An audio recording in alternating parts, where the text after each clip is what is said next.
Welcome to Ink It Up with Jessica TV. I'm Jessica Taylor, and in this episode I'm going to show you how to color in stamped images and white ribbon with Sponge Daubers. Our first step is to stamp our images for this card. So I'm going to stamp on Whisper White cardstock with basic gray archival Stampin' ink from Stampin' Up. Because I'm not watercoloring, it doesn't matter so much if my ink is waterproof or not. But in this case, I wanted to use the gray color. So I'm just going to ink up my stamp. This is from the Petal Palette stamp set from Stampin' Up. So I'm just going to ink it up and stamp it on my paper, like so. And then I want to stamp this greeting also, and I'm going to be cutting that out with the largest circle from the Stitched Shapes dies. And so I like to take my die and kind of set it on my paper so I can see where I want to stamp my image. Just kind of roundabout so that I am not wasting a whole lot of paper. So I'm going to stamp my greeting right in there. I'm going to color my stamped image in with two different colors, Pear Pizzazz and Pink Pirouette.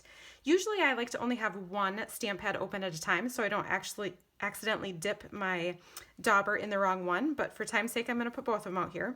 So I'm going to start with the Pink Pirouette, and I'm just going to dab. The sponge dauber goes right on your finger. I'm just going to dab that on my ink pad, and then I'm going to use a rubbing motion in the flowers to add the color. Now this is a light, super light pink, so it takes a little bit more color and pressure to color it in. If you're using a darker color, you're going to want to start with a really gentle pressure because you want to start light, and then it's always easier to add down and layer more color on, but it's harder to take it off. So I think this light Pink Pirouette looks really pretty on these roses.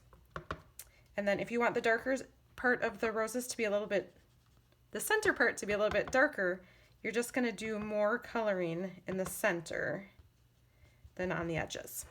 So there my flowers are colored in. And then next I'm going to come back with another sponge dauber.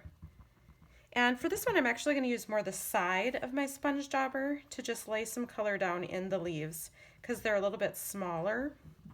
So I'm just using a light, this is more of a back, I'm kind of lifting my sponge dauber up and starting at the base of the leaf and then brushing out using the side of the sponge dauber.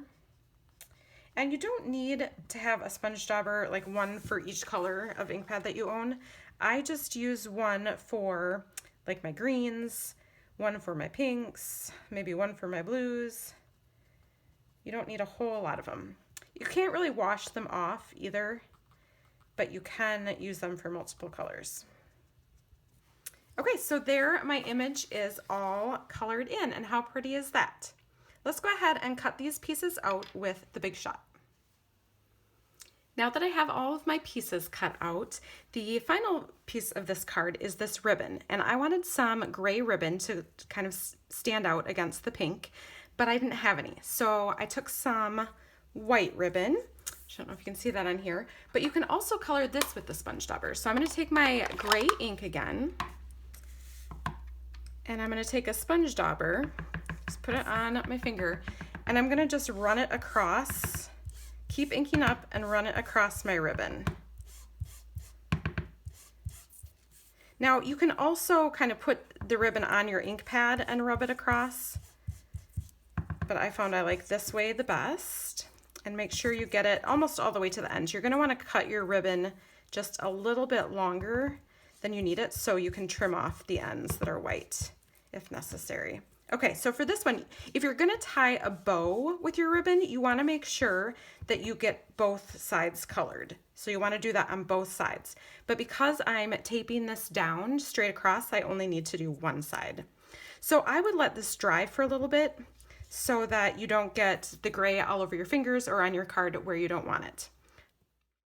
So I hope that you'll see from this video how easy it is to color in with your sponge daubers and to color your white ribbon with your ink and sponge daubers as well. Thanks so much for watching. I'll see you in the next video.